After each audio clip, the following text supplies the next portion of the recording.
Bonjour, bonjour. I'm coming to you from California today. It's a bright sunny day and cooling off a little bit here. We don't have any rain yet, but most of the fires are under control.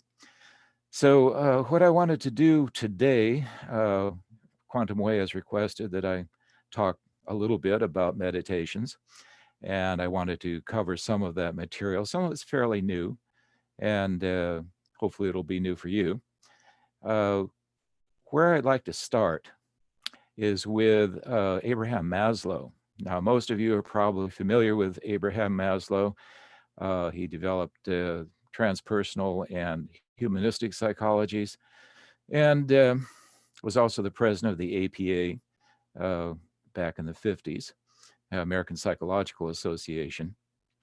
So he's quite well known, at least here in the US, and I think also a lot of his work has been translated into many different languages. So, what he's best known for is what's called a hierarchy of needs. Now, he never actually uh, developed a hierarchy, someone else did that, and it just caught on and has stayed that way ever since, except just recently, Scott Barry Kaufman. I want to show this to you. Um, hopefully, you can read that, it's not too backwards. Transcend. I don't know, it's showing up backwards on my screen. Hopefully it's not backwards on yours. Um, anyway, he wrote a pretty much a biography and a complete exposition of all of his research, and it's very readable. And so if you want to learn more about Maslow, I suggest you get a copy of that. I'm not sure if it's in French yet, but it might be. So the main idea I wanted to get at was that as people go through these levels of development, they come to sort of what Maslow called the sort of the upper echelon, the upper level of development, which he calls self-actualization. And one of the main characteristics of self-actualization is that he, or persons who are self-actualized, would experience these peak experiences. Now, the peak experience is a state in which it just sort of comes on a sense of awe, a sense of oneness. You lose a sense of self. Um, it's a sort of a transcendent, but it's very temporary kind of experience. Time gets distorted, and one has a feeling of joy or bliss. They can be small peak experiences, they can be big peak experiences, but they're generally fairly transformative when they occur. And so for a long time, Maslow thought that was just the top of the pyramid there, as it's currently being presented. And about the last 2 years of his life, it's ended. He went beyond the peak experiences and self-actualization himself and went into what he referred to as a plateau experience. He said it was sort of like a peak experience, but a mild one, and it was continuous um, and transcendent. And he started looking at this uh, during the last 2 years of his life, started researching people who were in this particular state, this more permanent plateau state. Unfortunately, he died before he could publish his work, but we know a lot about it because he would present it to his colleagues at various conferences. So uh, Scott Barry Kaufman covers that in his book Transcend, so that you can get a better idea of what was going on there. Now, shortly after that, another researcher came along, Csikszentmihalyi, and he developed the idea of flow. Again, many of you are probably familiar with his work. And there's a bit of an overlap between flow states and peak experiences. Flow states tend to be associated with activities, with goals, with what you're doing at the moment. You become so absorbed in what you're doing that you, in a sense, move into this kind of peak experience where you become one with your activity. Your sense of self drops away. Uh, Many people think of jazz musicians as they're playing. skiers get into this, surfers get into this, but it's more task oriented.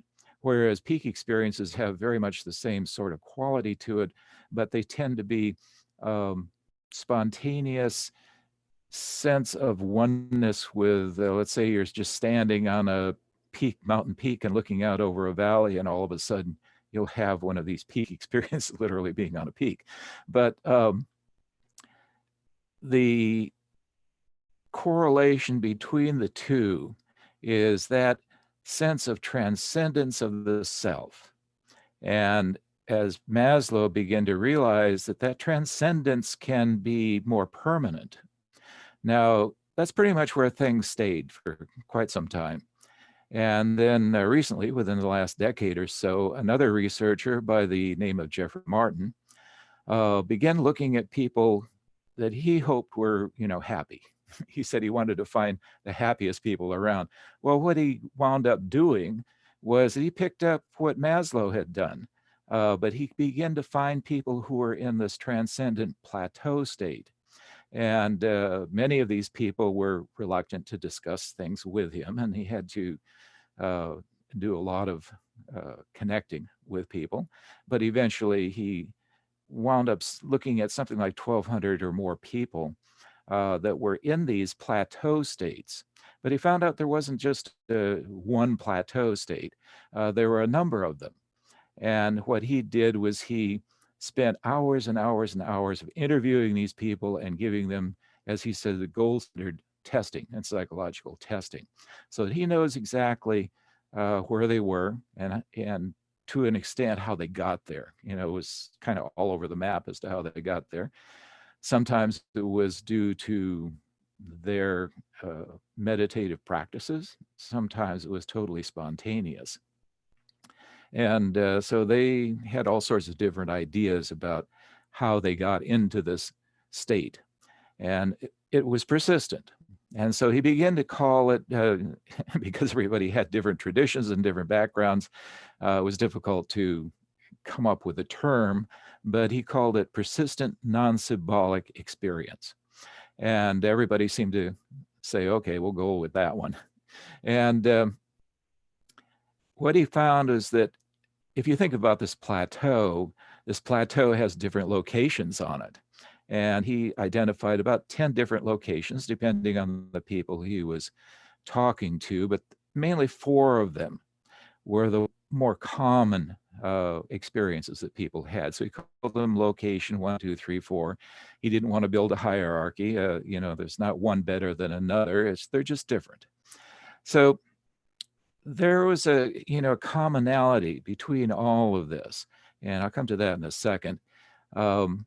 Stanislaw Grof, another researcher, another psychoanalyst, actually, traditional psychoanalyst, Freudian, back in, I think in the 60s or 50s, he started with doing LSD psychotherapy. And some of you may have read his material too. He's a Hungarian, I believe. And what he was able to identify over the years, and he's, continues to do research now. And there was actually a lovely YouTube interview with him not too long ago. Anyway, he identified something like 40 different states of consciousness. If you add in, let's say we're in our waking state, our default mode right now, and our sleeping state, our dreaming state is another state of consciousness, and I'll explain that in a minute. And then you add in those 40 different states, plus the plateau experiences that Jeffrey Martin has identified. We're talking about something like 50 different states of consciousness, and all of them measurable. Now, what do I mean by states of consciousness? We have a bit of a loss of translation here, as they say, lost in translation between French and English, because consciousness and awareness, as I'm using it, are different processes. And so when I talk about consciousness, we're talking about the physiological state that we're in. Like right now, I'm in a waking state. You can measure my EEG, my brain waves, my skin conductance, the electrical conductivity of my skin, my hand temperatures, my breathing, my pulse, my heart coherence, and so on. And as we learn about all of these, we learn that there are specific physiological states that we're in. So if we go to sleep at night, we have a different kind of physiological state. So when I refer to state, I'm talking about the underlying physiology of the state. The second component of that is what we call content, what we're experiencing. Right now, I'm experiencing seeing myself on the screen here.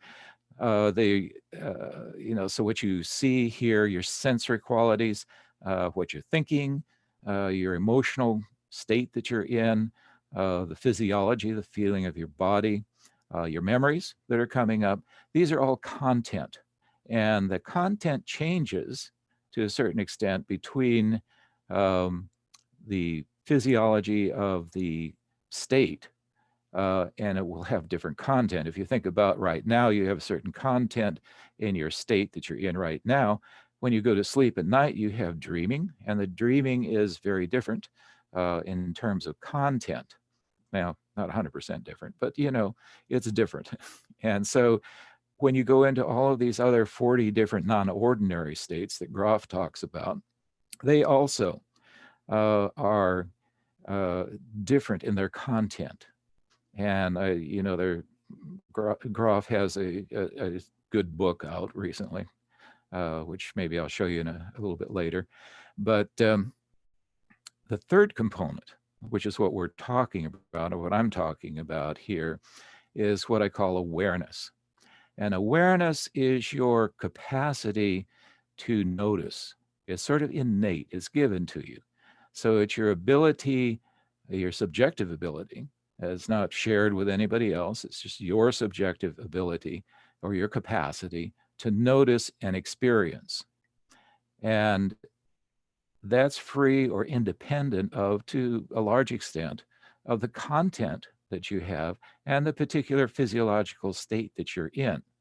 So when you look at meditation and you look at the traditions of meditation, almost all of these, to a large extent, not all of them, but most of them, most of the ones that come out of, let's say, Tibet or India or the Southeast Asia, the objective is of awareness. And awareness is always here. I mean, right now we're aware. Hopefully you're aware. Hopefully you haven't fallen asleep yet. So what's happening is that awareness is kind of in the background. And most of the training of meditation systems is to bring that awareness back out and put it in the foreground. And your sense of being, of who you are, begins to shift from that narrative self. And that's that thing that goes on in your head, the monkey mind, and all the self-talk that you have, good, bad, and indifferent. And, all that awareness generally becomes confluent with or merges with or identifies with the content. Now, if you stop to think about it, when you go to sleep and you dream, you have a form of awareness, not waking awareness, but there's awareness there, and enough of awareness so that you remember it when you come back into your waking state. However, there's a particular kind of dreaming called lucid dreaming, in which you take your current waking, ordinary consciousness into the dream state. And some people are very good at this. Some people are very natural. For some people, it's clueless if it's never happened to them. But trust me, if you've never experienced it, it is possible. And you take that awareness into the content and the state of dreaming. And there you have various degrees of agency. You can act, you can do different things in the dream. I'll come back to that in a little bit when we talk about different systems of meditation. So this is what I want people to begin to wrap their heads around, is that awareness is always there.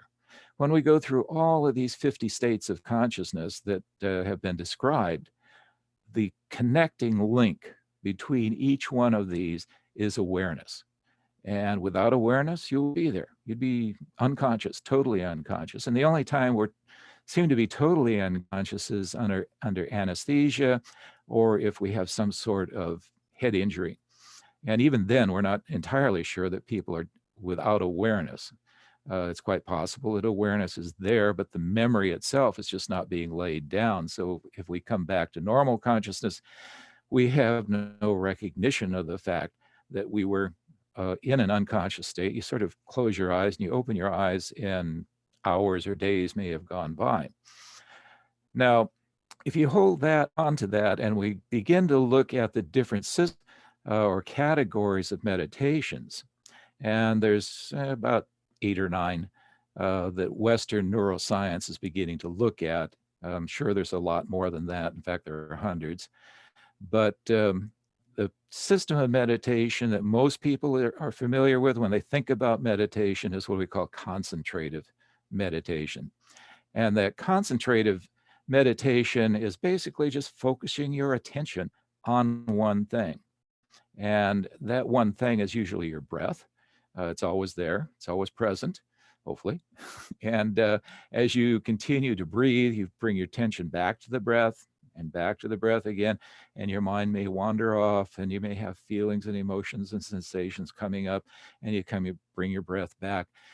And eventually you concentrate to a point, and these are called jhanas in meditations. There's samadhi or shamatha or jhanas, and you bring your attention back to a point where there is nothing left in your awareness. All content disappears. There are 8 jhanas, and in the final jhanas, there's only awareness. And that is, sort of a way of triggering you to go like, oh, wait a minute, I'm still here, or this awareness is still here. And that awareness is who you are. So this is basically the project of concentrative meditations. And it can be done fairly quickly. Some people achieve these states in several months sometimes, or less. And so that's, one of the first types of meditations I want to talk about. The other one is what most people are familiar with is mindfulness, which is an open focus type of meditation. So instead of concentrating on one thing, you just allow everything, all of your sensations, all of your feelings, all of that content, all of your memories, just to come up into your awareness. And, sometimes that's quite a bit. You sit there and your mind's racing away. And eventually, as you do this, you begin to realize without any judgment, you're not judging what's coming up, you're not trying to change it or do anything with it. You're just allowing it to develop. And you begin to realize, well, wait a minute, there's just this field of awareness. Everything is arising in this field of awareness. That's all there is. All of this content is just there. It's what the brain does. It's what the body does. And we have awareness. So that's another type of meditation. And the project, again, is to become aware of your own awareness. Now, when we look at this from a neuroscience point of view, what we see is that there are different networks, neural networks. And one of the primary ones that we look at are what's called task positive and task negative. And task positive networks come online when you begin to focus your attention on one thing. Task negative tend to come online when you're doing open focus, when you're just allowing everything to come up. They have different effects also. As you can imagine, when you're focusing your attention on one thing, you become very good at focusing your attention in waking life as well. The other thing is, however, if you want to get involved in let's say, a creative project, it's better to do the open focus, because studies have shown that by allowing that open focus, that task negative network, which you sometimes call a default mode network, when that's online, it allows you to be more creative. So they've found that people who are practicing more meditations, one or the other, if you're focused, you don't necessarily become more creative. But when you do the open focus, meditations, they found that your creativity, your ability to come up with new ideas, becomes better. And it's statistically better. Also, these meditations activate and deactivate different to the brain, different networks. And sometimes there's overlap and sometimes not. Particularly with the concentrated meditations and the open focus meditations, there is overlap. And these are usually taught together. Some systems start with the concentrated meditations, some systems start with the open focus. And then eventually you begin to do both of them together. Now, a third type of meditation that's also very common and is becoming quite popular these days are what we call compassion meditations. And these work with emotions and with compassion, with empathy. And as you might expect, doing this type of meditation opens you more to compassionate connection with other people or with the world. You have greater sense of gratitude and forgiveness, also comes online. So this also is working with slightly different areas of the brain. There is, again, some overlap between the systems of the task positive and task negative. And, but then there are some other areas of the brain that are more concerned with your internal sense of how you're feeling at the moment, the insula. And so you begin to become more attuned to what your body is doing in terms of emotions. And again, these three are taught together frequently, and they overlap, and they develop different areas of the brain. Now, if your project is, developing awareness, each one of these types of meditation develop awareness in a different way. And what you might think about is that the brain is kind of well, it is different for everybody. And everybody needs a different type of meditation to develop. So you might think about it in terms of going to the gym to work out. Let's say you want to improve your tennis or you want to run track. You would go into the gym and work out specific areas of the body. You might work out upper body more than the legs. You might work more on stretching. You might work more on endurance. So working with different kinds of meditations are like this. They're like exercising different areas of the brain. And because everybody's brain is slightly different, then you would begin to develop the part of the brain that needs work. And sometimes that's not always easy. Sometimes you kind of start working on something and you're going, oh, this is hard. I can't do this. But it's actually what you need to do. So those are reasons that you want to use different types of meditation. In fact, if one type of meditation doesn't work for you, let's say you are very diligent, you work at it for a couple of weeks, an hour a day, at least an hour a day. You have to spend at least an hour a day to really know whether or not a type of meditation is going to work for you. And when I say, is it going to work for you? What I mean is what happens when you get up off the mat, off your cushion, whatever your chair, wherever you are. When you get up, how is your life? Has anything improved? Your relationships improved? Do you feel better? Do you have more feeling? Do you feel calmer inside? Do you have greater sense of well-being? These are clues that the meditation that you're doing are actually being helpful and probably something you should continue to do. Now, if nothing happens after, you've done this diligently for 2 weeks and you haven't noticed a single thing, then switch meditations. It's just that, your brain may need a different area of development. Now, another system of meditation that's also very well known are mantra meditations. Transcendental meditation is very popular. And there's probably, I don't know, hundreds of mantras that you can use. Transcendental meditation is not the only one. And chanting, kirtans, also have the similar sorts of effect. Another popular one is satanama, which also exercises different area of the brain. Actually works very well on the frontal lobes if you need some frontal lobe work. Um, so these different types of mantra meditations actually don't overlap a whole lot with the first three that I just talked about. They activate different areas of the brain. And it also tends, mantra meditations, particularly TM and some of the others, tend to develop a lot of alpha and tend to calm the brain. So, in terms of the amplitude of the electrical activity, the EEG, that begins to diminish and calm down.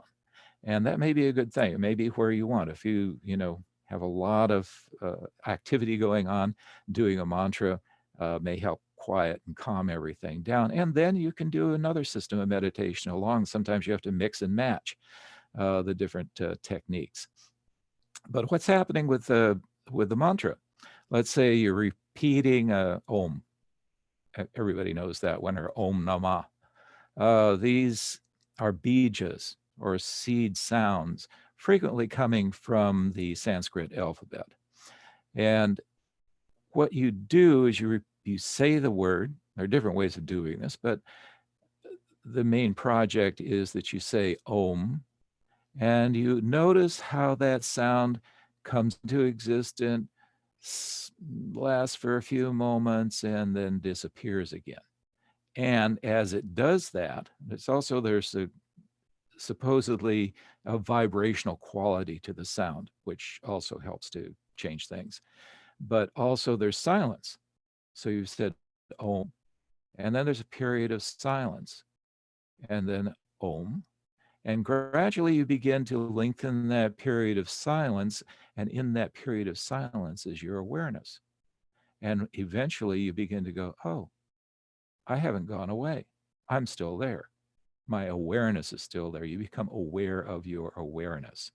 So this is another system of that project. A third one that is not as well known, now it is to a certain extent, are energy meditations, Kundalini. Everybody who practices yoga knows about Kundalini. There are also Taoist meditations, also, Dzogchen Buddhist energy meditations as well. And let's say something like Tai Chi. This is a Taoist kind of meditation. Internal meditation can be used here where you're beginning to circulate the chi. There's a difference between Kundalini and Taoist meditations, and one that sometimes called the difference between fire and water meditations.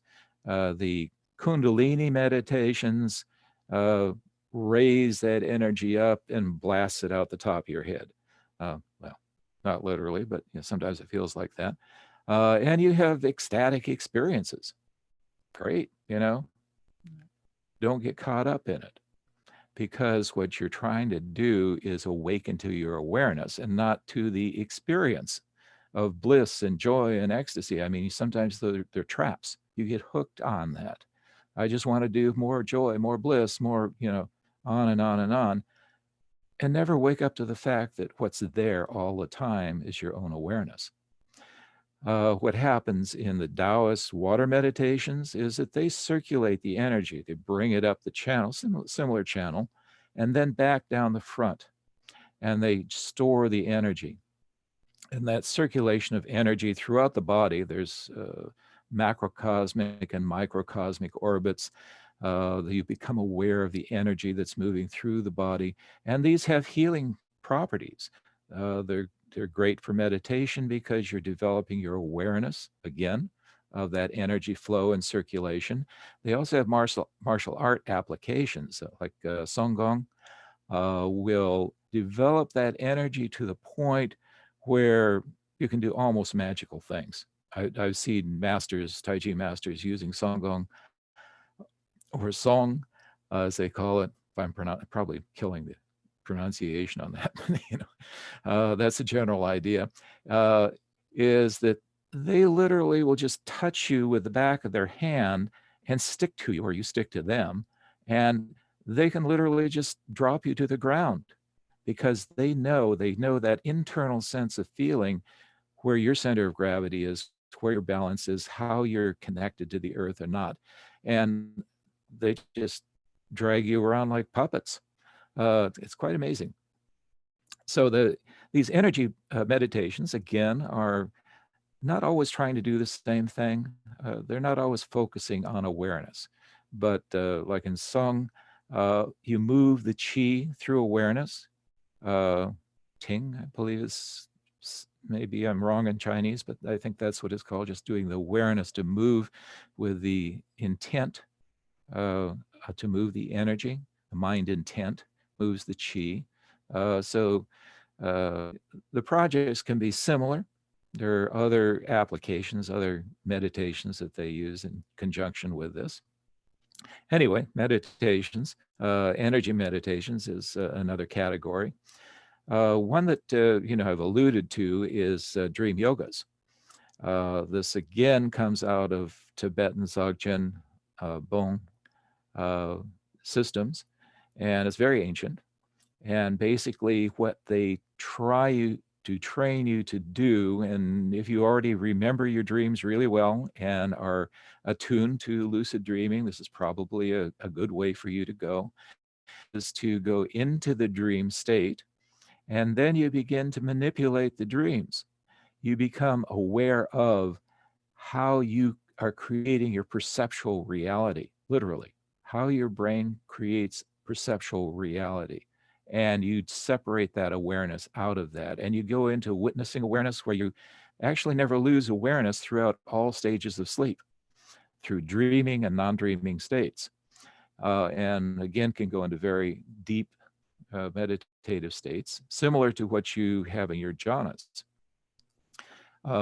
Also, some of the other systems, say transcendental meditation or mantra meditations, will also begin to, and this is when you get up off the cushion, when you fall asleep, you'll also fall into lucid dreaming.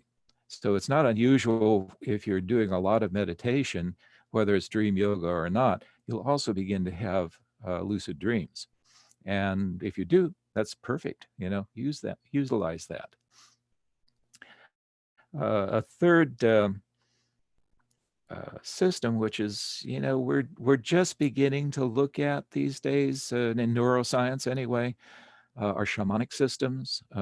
These systems, Central and South American, sometimes African, shamanic traditions, even Native American traditions. They often use what we call now entheogens or psychedelics of various types.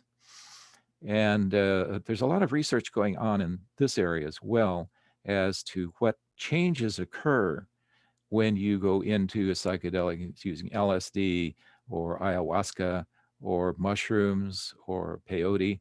All of these different psychedelics affect the brains in a very similar sort of way. And what they seem to do, from as far as we can see at the moment, is that they open the brain up. You say, I have expanded consciousness, and well, you literally do. Something that we hadn't really expected.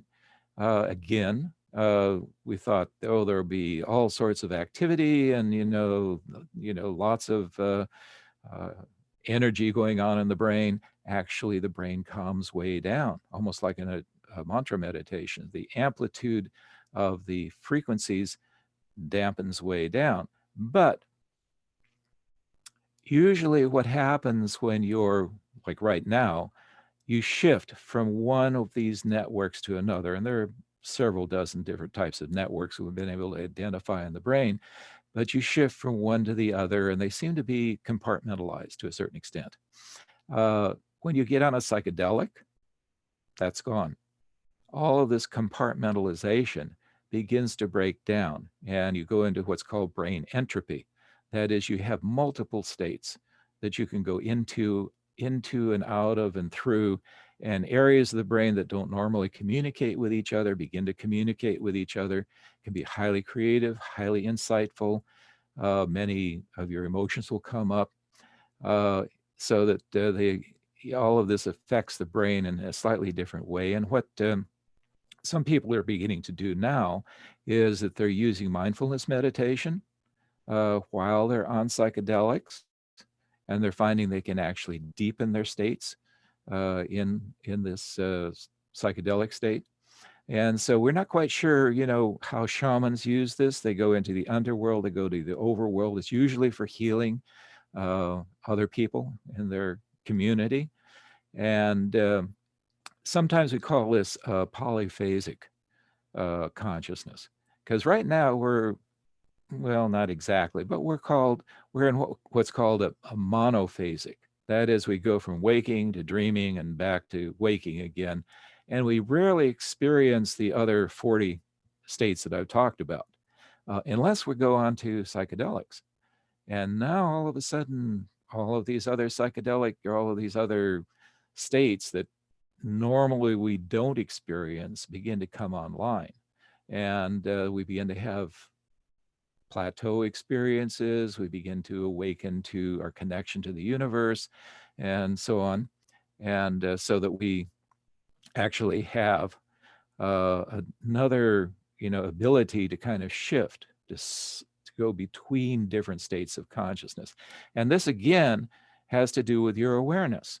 If you can shift your awareness, if you can hold that awareness, you can consciously shift into other states. So, sort of like working with dreaming, you can go from waking into a lucid dream state because you can maintain that awareness, that thread of awareness.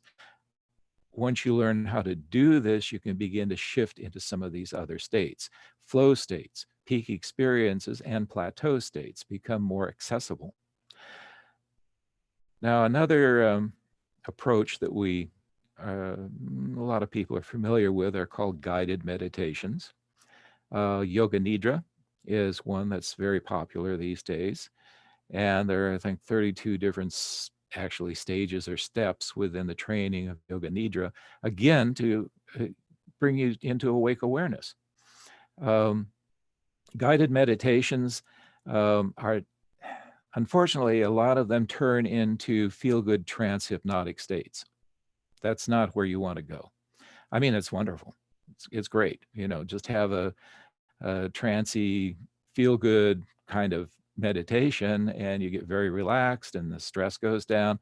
And this is not let's say the objective of most meditations is not stress management, even though that's sort of a side effect of almost all of the systems of meditation.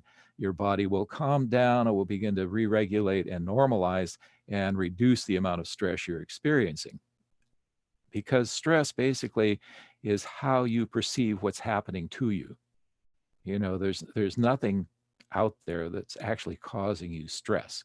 Now, you may have a sudden reaction, that tiger walks across the path in front of you and you go, that's a stress reaction. But if you're attuned, that stress reaction only lasts for a moment. Rather than, we get in our head and we go, oh my God, what have you eaten? Where is it going? What's going to happen next? And blah, blah, blah, blah, blah. And we continue that stress going on and on and on. Sapolsky, I think, wrote a book a number of years ago on why zebras don't get ulcers, which basically the idea is that if a lion chases them, they're stressed out. But as soon as they escape the lion, they shake a little bit, take a deep breath, and that's it. It's done. They're done with their stress. So to get back on track here, I get kind of off the rabbit trail there. What we want to do with guided meditations is to train awareness. And what we want to do in what we use with awakened mind training, which we'll talk about in another episode here, hopefully in the future. What we do in awakened mind training is we use specific guided meditations to help you to develop particular brainwave states. So the idea is not that you're going to have just a feel-good kind of meditation, and you will feel better. But what it was doing specifically is training you into alpha and allowing you to understand what it feels like to be in an alpha state and how to get there. Everybody's a little bit different. Some people get into alpha visually, some people get into alpha through hearing, some people through their body. And it's good to understand that. So if you're going into any of these systems of meditation, it's good to understand that, oh, I get into alpha really easily when I'm visualizing something. And so I'm going to use a visualizing meditation, which will help take me deeper. Um, Many visual artists, are this way. So that they can close their eyes and see three-dimensional images very easily. But if someone is in alpha in an auditory and hearing, and you ask them to visualize something, they may not see anything. They may just go like, oh, I can't do this. And if you understand that you get into alpha through hearing, then you might want to use auditory drivers. You want to listen to music. You want to imagine in your head the sound of what if you play guitar, you want to hear in your mind the guitar, uh, or just imagine, the birds or the wind or whatever. Then you begin to drop into alpha, and then you may begin to see imagery. So that's one way that we approach things. And so our system has been developed over 15, 20,000 people. We've been able to see what they do and how they get into their particular states. And what we're doing is we're building in Awakened Mind training the particular brainwave state, the rhythms that are correlated with people who into flow states or peak states, or people who've been in these plateau states. And again, we're talking about um, neural correlations. That means that people will show these states of brains, these brainwave patterns, when we realize that they're in a particular state. So someone who's in a flow state may show this particular brainwave pattern. So by bringing you back to the brainwave pattern through various meditations, and you begin to develop that pattern, then it becomes easier to just go into a flow state or go into a peak state. So they're like gateways or doorways, this pattern to getting into these other states experientially, these subjective states. Now that we've talked about all of this, what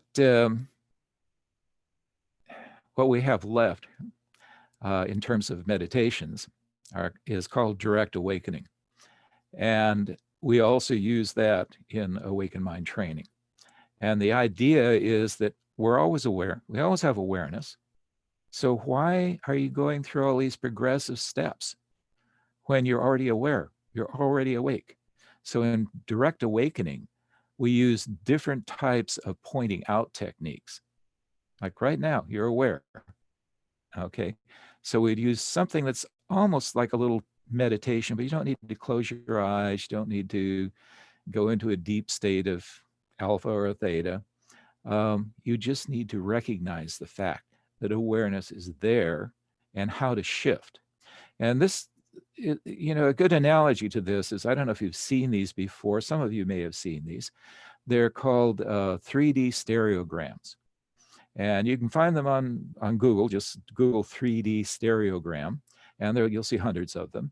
And what they are pictures of color pictures, usually, of squiggly lines and patterns. And you look at the surface of the thing, and all you see are these squiggly lines and patterns. It doesn't mean anything to you. And so what you have to do is kind of shift your perspective. And as you do that, suddenly you'll see a 3D image floating in space inside that picture. It wasn't there before, but it was always there. And that's sort of like awareness. Awareness is always there. You shift your perspective. And there are tricks to doing that. And this is why this is what's called the direct path. All of the meditations we talked about are the progressive paths. So if you work on the direct path for a while and nothing happens, your teacher may go like, well, why don't you try this progressive path for a while?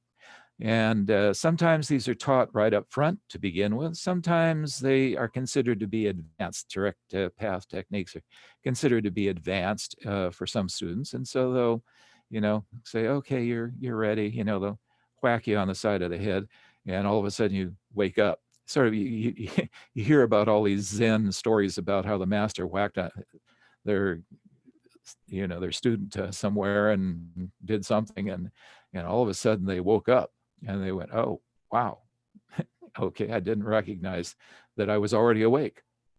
So that basically is the entire program that we need to talk about.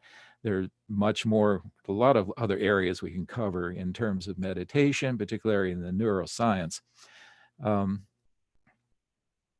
thought about giving a little meditation technique here, but I think we're running out of time. So maybe I'll come back a little bit later with another technique, actually a pointing out technique that is helpful for some people. So bonjour, au revoir, and it was good seeing you all, and I hope to see you someday in France.